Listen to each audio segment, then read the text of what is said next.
नमस्कार, बहुत स्वागत है आप सभी का। आपके साथ मैं हूं सोनल और आप देख रहे हैं सेहत। दरअसल सेहत में हम आपको सेहतमंद रखते हैं। इस खास कार्यक्रम के जरिए हम आपको उन तमाम एक्सपर्ट्स से मिलाते हैं दरअसल जो अपने अपने क्षेत्रों में विशेषज्ञता हासिल किए हुए हैं। और ऐसे में कोई भी समस्या हो आपके शरीर से जुड़ी हुई, हम चाहते हैं कि बारीक से बारीक हर छोटी जानकारी आप तक पहुंचे। हमारी कोशिश है कि आप हो जाएं अपग्रेड और रहें स्वस्थ और करें बेहतर समाज का निर्माण, बेहतर भारत देश का निर्माण। इसी शुभ संदेश के साथ शुरू कर रहे हैं आज का सेहत। आपको बता दें कि आज हम लिवर पर बात करने जा रहे हैं। लिवर इंसानी शरीर का सबसे महत्वपूर्ण और वो अंग शायद जो कि हम जिस पर सबसे कम ध्यान देते हैं या कहें उसे अवॉइड करते हैं। लेकिन अगर समय रहते इसका ख्याल ना रखा जाए तो ये अपने साथ कई तरह की बीमारियों को लेकर आता है, जिसमें कई घातक बीमारियां भी जुड़ी होती हैं। आज सेहत के माध्यम से इस खास एपिसोड में हम जानेंगे कि आखिर किस तरह से अपने लीवर का ध्यान रखें, इससे संबंधित परेशानियां कौन कौन सी हैं, उसके लक्षण कौन से होते हैं और सबसे महत्वपूर्ण बात कि उसके उपचार कौन कौन से हैं। तो इसके लिए हमारे साथ खास मेहमान मौजूद हैं। आइए शुरू करते हैं सेहत।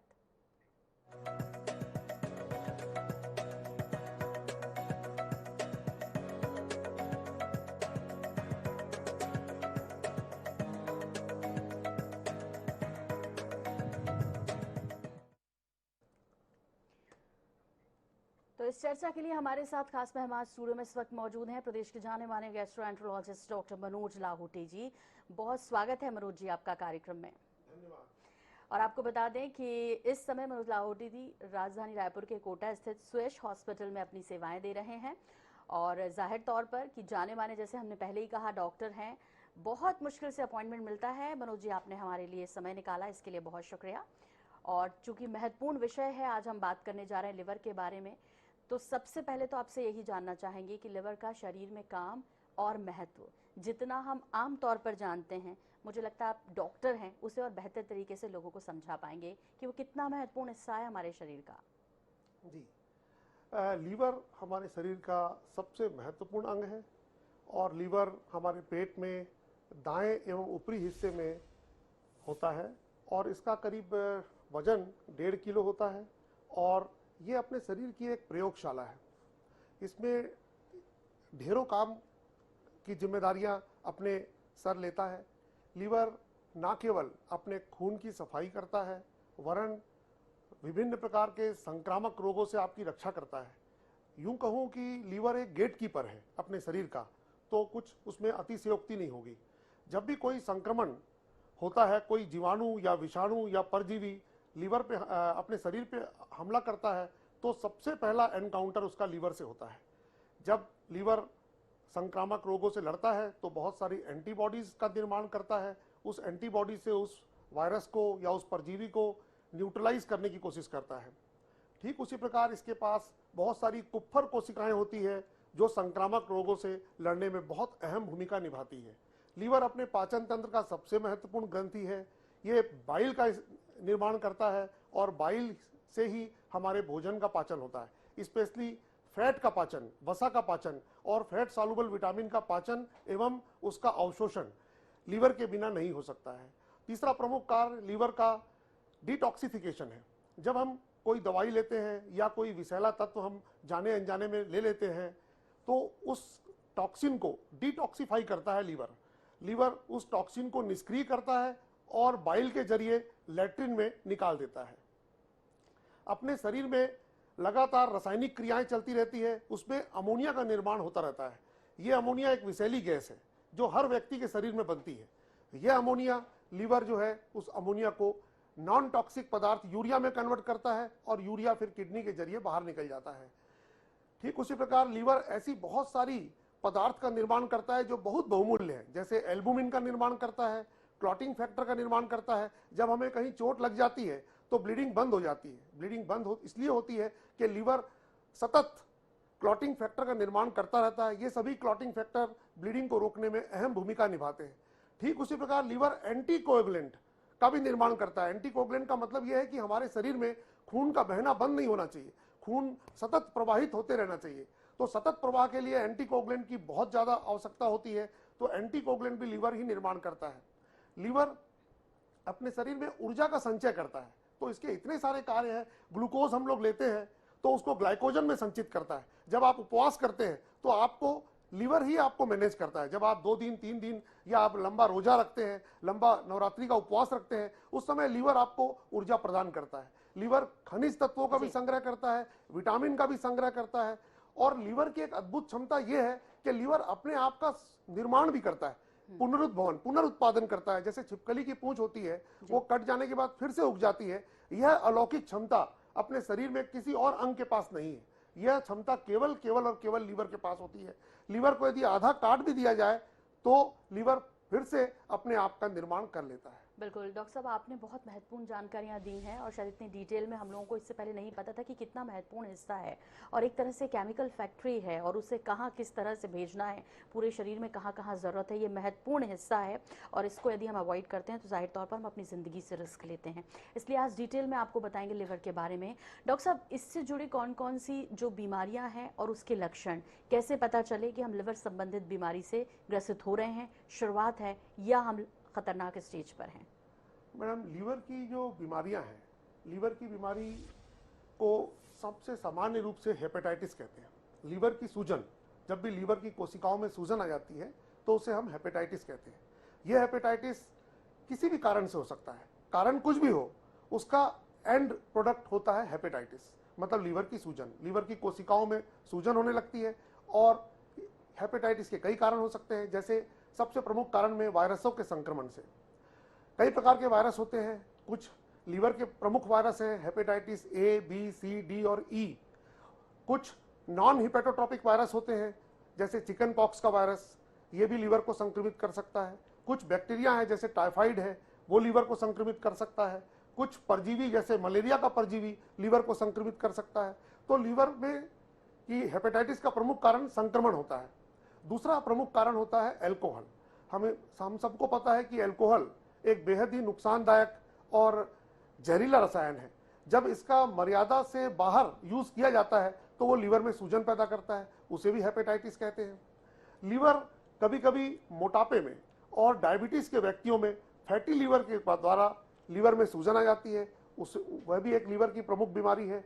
कुछ लीवर की बीमारियां ऑटो इम्यून होती है। ऑटो इम्यून का मतलब ये होता है कि अपने शरीर का जो डिफेंस सिस्टम है, अपने शरीर की जो रक्षा प्रणाली है, वो रक्षा प्रणाली ही लीवर के अगेंस्ट काम करने लग जाती है, तो उसे लीवर नॉन सेल्फ लगने लगता है। नॉर्मली वो सेल्फ ऑर्गन्स के अगेंस्ट काम नहीं करना चाहिए, पर जब उसको लीवर को फॉरेन एलिमेंट समझने लगता है और उसके अगेंस्ट काम करने लगता है तो उसको ऑटो इम्यून हेपेटाइटिस कहते हैं। लीवर की सूजन का एक प्रमुख कारण विभिन्न प्रकार की दवाओं का गलत इस्तेमाल। एलोपैथी की कई दवाइयां हैं जो लीवर को नुकसान कर सकती है, कुछ आयुर्वेदिक दवाइयां लीवर को नुकसान कर सकती है, कुछ टॉक्सिन्स हैं जो लीवर को नुकसान कर सकते हैं, इंसेक्टिसाइड्स, पेस्टिसाइड्स लीवर को नुकसान कर सकते हैं। लीवर की और बीमारियों में से कुछ आनुवंशिक बीमारियां हैं जो बचपन में देखी जाती है, जैसे विल्सन डिजीज, हीमोक्रोमेटोसिस, टायरोसिनीमिया। इसमें लीवर में कुछ रासायनिक पदार्थ इकट्ठे हो जाते हैं जो लीवर की कार्यप्रणाली को विफल कर देते हैं। तो इस प्रकार से लीवर की कई बीमारियां हैं। इन बीमारियों के लक्षण का मैं कहूं तो लीवर की बीमारी का अव्वल तो ये मैं कहता हूं कि जब तक लीवर का 80% 90% अफेक्ट नहीं हो जाता है, लीवर के बीमारी का कोई लक्षण नहीं होता।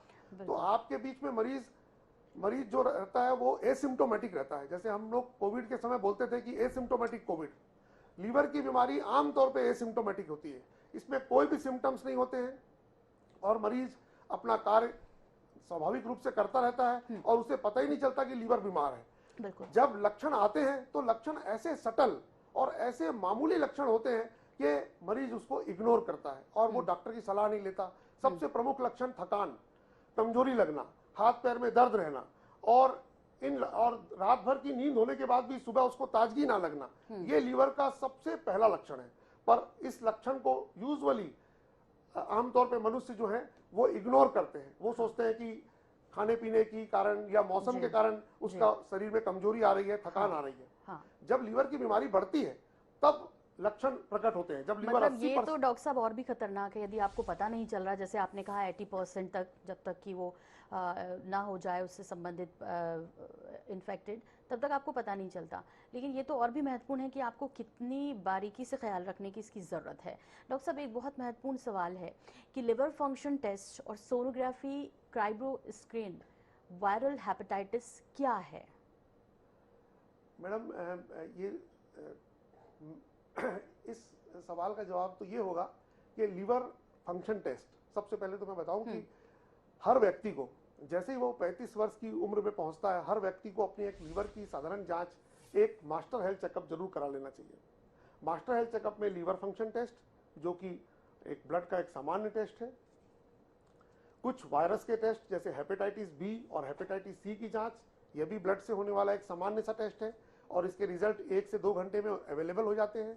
यदि लीवर फंक्शन टेस्ट में कुछ एबनॉर्मलिटी हो, हेपेटाइटिस बी या सी टेस्ट पॉजिटिव आए, तो तत्काल ही लीवर के डॉक्टर से संपर्क करना चाहिए। दूसरा प्रमुख टेस्ट है अल्ट्रासाउंड। अल्ट्रासाउंड एक बेहद ही सरल जांच है और गांव, कस्बों, शहरों सब जगह अवेलेबल है और अल्ट्रासाउंड के जरिए अपन लीवर की अल्ट्रासाउंड एक आधार स्तंभ है लीवर की जांच का। इसमें हम लीवर की सभी बीमारियों की जांच करते हैं और पता करते हैं कि लीवर में सूजन है क्या, लीवर को डैमेज हुआ है क्या, लीवर के आसपास की जो नसें हैं वो चौड़ी हो गई है क्या, लीवर के अंदर गांठ हो गई है क्या, ये सब चीजें हमें अल्ट्रासाउंड से पता चलती हैं। अभी आधुनिक तकनीक में फाइब्रोस्कैन बेहद ही प्रमुख जांच है। फाइब्रोस्कैन एक अल्ट्रासाउंड के जैसे ही जांच होती है, जिसमें कि हम अल्ट्रासाउंड के जैसे ही बाहर से ही पता कर लेते हैं कि लीवर का घनत्व कितना है, लीवर की डेंसिटी कितनी है और लीवर का कड़ापन कितना है। नॉर्मली लीवर बहुत लचीला ऑर्गन होता है, जब लीवर कड़ा होने लगता है, कठोर होने लगता है, तो उसे पहले आज से कुछ वर्ष पहले तक बायोप्सी के द्वारा पता करते थे। बायोप्सी एक दर्दनाक प्रोसीजर है, बायोप्सी में जान जाने का भी खतरा रहता है लीवर बायोप्सी में, जबकि फाइब्रोस्कैन एक नॉन इन्वेजिव प्रोसीजर है। इसके द्वारा हम ये पता कर सकते हैं कि लीवर की बीमारी किस हद तक है और कितनी आगे बढ़ चुकी है। सटीक आकलन, मैं कहूँ सटीक आकलन फाइब्रोस्कैन द्वारा किया जा सकता है और ये हर बड़े शहरों में उपलब्ध है। जी, तो इसे कराने से कोई, जैसे हालांकि बहुत सारे मिथ फैल जाते हैं, जैसे ही कुछ एक नई टेक्निक आती है, कुछ आता है डॉक्टर साहब, इससे कोई साइड इफेक्ट का खतरा नहीं रहता? जैसे आपने बायोप्सी के बारे में बोला, इससे कोई साइड इफेक्ट नहीं है बॉडी में? मैडम, अल्ट्रासाउंड एक नॉन इन्वेजिव है, फाइब्रोस्कैन भी नॉन इन्वेजिव है, इसमें कोई रेडिएशन नहीं होता है, इसे बार बार किया जा सकता है और इसके कोई साइड इफेक्ट्स नहीं होते हैं।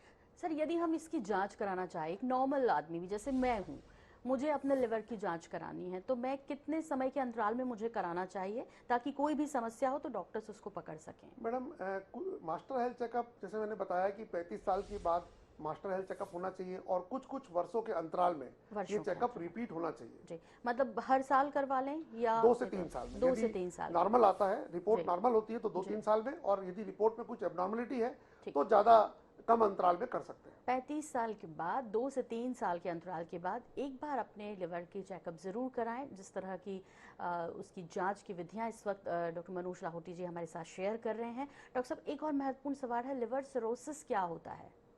मैडम, लीवर सिरोसिस, जैसा मैंने बताया कि हेपेटाइटिस, लीवर की सूजन को हेपेटाइटिस कहते हैं, ये लीवर में सूजन आने को कहते हैं। जब हेपेटाइटिस लंबे समय तक रहती है, जिसको हम लोग बोलते हैं क्रॉनिक हेपेटाइटिस, जिसमें कि लीवर की सूजन 6 महीने से ज्यादा रहती है, कारण कुछ भी हो, चाहे वो दवाई से हो रहा हो, चाहे अल्कोहल से हो रहा हो, चाहे वो फैटी लीवर से हो रहा हो, चाहे वो वायरसों के संक्रमण से हो रहा हो, कारण कुछ भी हो, जब हेपेटाइटिस क्रॉनिक होती है तो हम लोग उसको क्रॉनिक लीवर डिजीज कहने लगते हैं। इस क्रॉनिक लीवर डिजीज में लीवर में हीलिंग भी होती है।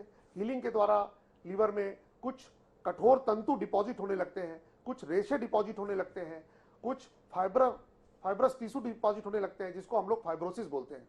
ये फाइब्रोसिस धीरे धीरे धीरे धीरे लीवर में नोड्यूल्स का रूप धारण कर लेती है। लीवर का आर्किटेक्चर जो है वो डिस्टर्ब हो जाता है और पूरा का पूरा संपूर्ण लीवर कठोर हो जाता है, कड़ा हो जाता है, एक प्रकार से मैं कहूं कि पत्थर जैसा हो जाता है, जिसको हम लोग लीवर सिरोसिस बोलते हैं। तो लीवर सिरोसिस में लीवर की ये तो हुई स्ट्रक्चर की बात कि स्ट्रक्चर कड़ा हो जाता है, कठोर हो जाता है, उसकी जो सतह जो एकदम सॉफ्ट और चिकनी होनी चाहिए वो खुरदुरी हो जाती है, इसको हम लोग सिरोसिस बोलते हैं, जिसमें कि लीवर फंक्शन अफेक्ट हो जाते हैं। लीवर को के जितने भी कार्य होते हैं वो सभी कार्य अफेक्ट हो जाते हैं और उसके बाद परिणाम स्वरूप आपको कॉम्प्लिकेशंस दिखने लग जाते हैं। जी, तो फिर ऐसी स्थिति में फिर इसका इलाज, मतलब कितने समय के बाद ये रिस्की हो सकता है और इसका इलाज कौन कौन सा है?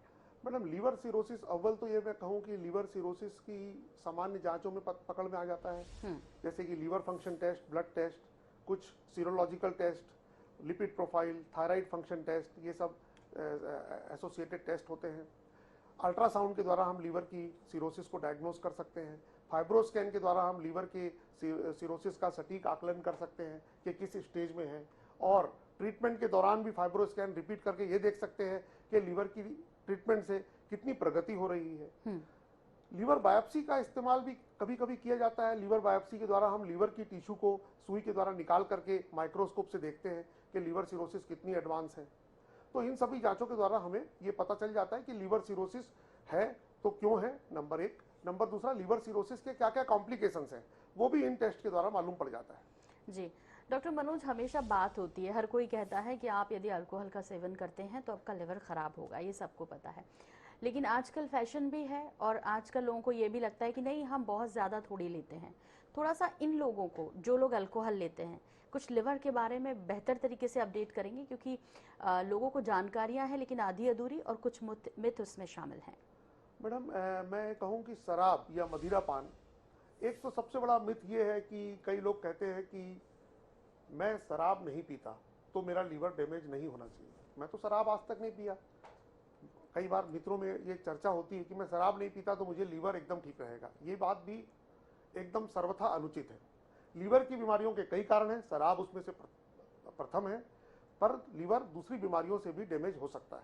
अब रही बात शराब की, तो मदिरा पान चाहे वो देसी हो, चाहे अंग्रेजी शराब हो, चाहे महंगी स्कॉच हो, सभी में रसायन तो एक ही होता है, इथाइल अल्कोहल।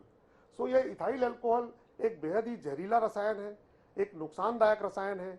ये जब लीवर में प्रवेश करता है तो लीवर इससे डिटॉक्सिफाई करने की कोशिश करता है, तो लीवर इसको अल्कोहल को एसिटल्डिहाइड में बदलता है और एसिटल्डिहाइड को एसिटिक एसिड में बदलता है। इस रासायनिक प्रक्रिया के दौरान जब एसिटल्डिहाइड बनता है, ये एसिटल्डिहाइड लीवर के लिए हाईली इंजूरियस होता है, लीवर की कोशिकाओं को डैमेज करता है।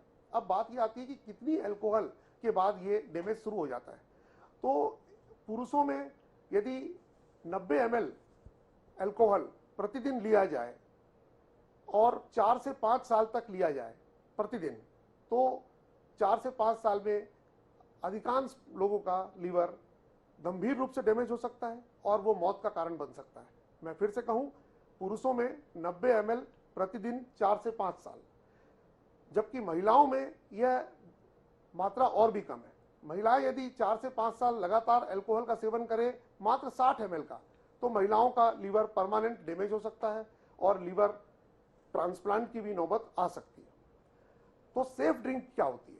सेफ ड्रिंक मैं कहूं कि सोशल ड्रिंक, कभी कभार फेस्टिवल में ले लिया, कभी कभार सोशल फंक्शन में ले लिया, महीने में 2-4 बार ले लिया, वो सेफ ड्रिंक है। पर सेफ ड्रिंक में भी पैटर्न ऑफ ड्रिंकिंग बहुत इंपॉर्टेंट है। कुछ लोग होते हैं जो अल्कोहल को बहुत तेजी से पी जाते हैं और 2-3 ड्रिंक 1 घंटे में खत्म कर देते हैं। उन लोगों को लीवर की इंजुरी होने के चांसेस बहुत ज्यादा होते हैं। और बहुत से लोग बोलते हैं कि सर मैं अल्कोहल नहीं पीता, मैं तो बियर लेता हूं।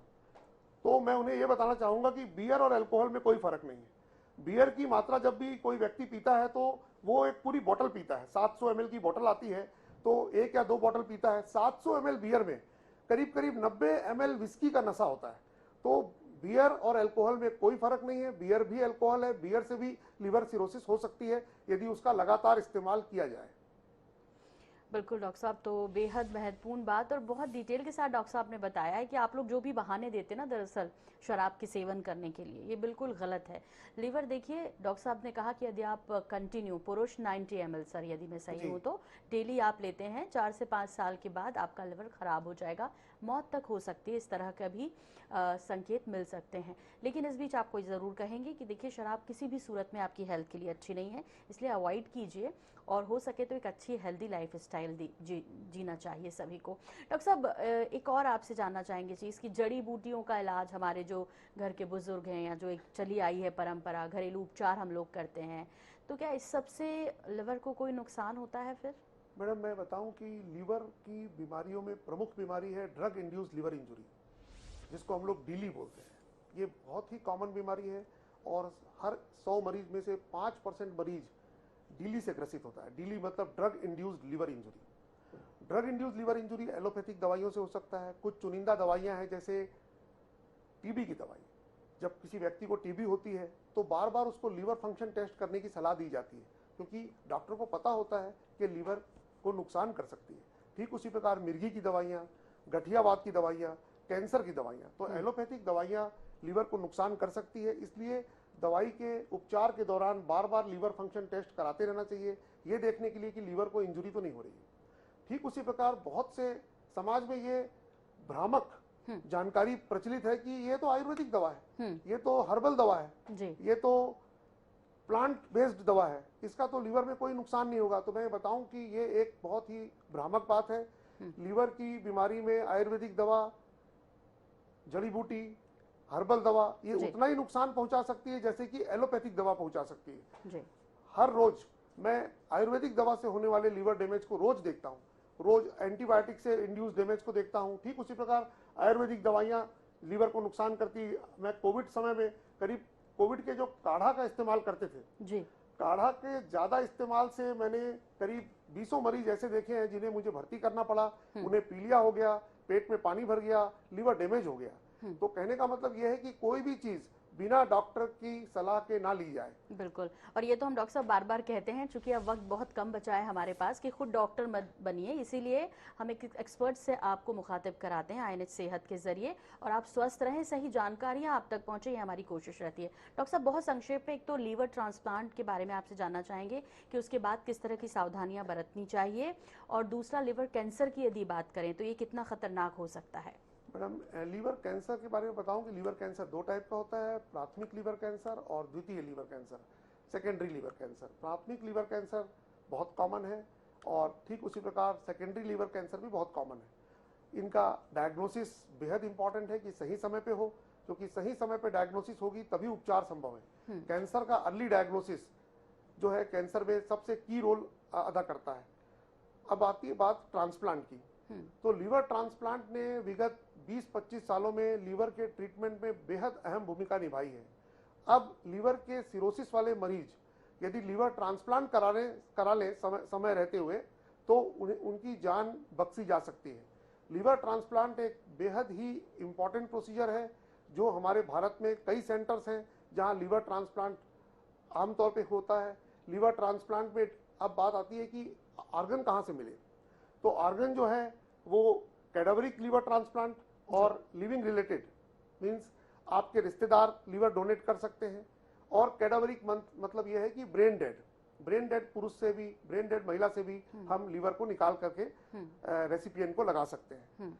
रिश्तेदारों की बात करूं तो भारत में बहुत ही सख्त कानून है कि जब तक के आपका लिविंग रिलेटेड जो लीवर डोनेशन है, जब तक के वो डोनर आपका सगा रिश्तेदार ना हो तब तक के वो लीवर को डोनेट नहीं कर सकता। यदि मेरा मित्र लीवर की बीमारी से ग्रसित है तो मैं अपने मित्र को लीवर नहीं दे सकता, मैं यदि उसका रिश्तेदार हूं तो ही उसको लीवर दे सकता हूं। और रही बात, लीवर तो अपने शरीर में एक होता है, तो लीवर को मैं डोनेट कैसे कर दूं? तो लीवर का 40-50% हिस्सा जो लेफ्ट लोब है लीवर का, उसको काट के अलग किया जाता है और उसको अलग करके निकाल करके रेसिपिएंट में लगाया जाता है। तो डोनर को कोई भी नुकसान नहीं होता है। डोनर को 3 हफ्ते से 3 महीने के भीतर लीवर रीजनरेट कर जाता है और डोनर को कोई लाइफ रिस्क नहीं होती है। डोनर अपनी सामान्य जिंदगी निभा सकता है, शादीशुदा जिंदगी सामान्य निभा सकता है, बॉडी बिल्डिंग कर सकता है, अपना कार्य जितने भी कार्य हैं शरीर के वो सभी कर सकता है। बिल्कुल डॉक्टर साहब, और वाकई में बहुत महत्वपूर्ण आपने जानकारियां इस शो के माध्यम से दी हैं। बहुत सारे सवाल हैं जो कि मन में उठ रहे हैं, लेकिन घड़ी की सुइयां इशारा कर रही हैं कि अब बस इजाज़त नहीं है इससे ज़्यादा। इसलिए डॉक्टर मनोज लाहौटी बहुत शुक्रिया। हमें उम्मीद है कि जो भी आपने महत्वपूर्ण जानकारियाँ दी हैं, लोग इसका उपयोग ज़रूर करेंगे अपने जीवन में, स्वस्थ रहेंगे, अपने परिवार के लिए बेहतर कर पाएंगे, अपने देश और समाज के लिए बेहतर कर पाएंगे। इसी के साथ बहुत सारा शुक्रिया सर आपका स्टूडियो में आने के लिए और वक्त हमें देने के लिए। और INH सेहत में भी फ़िलहाल इतना ही, मुझे दीजिए इजाज़त, नमस्कार।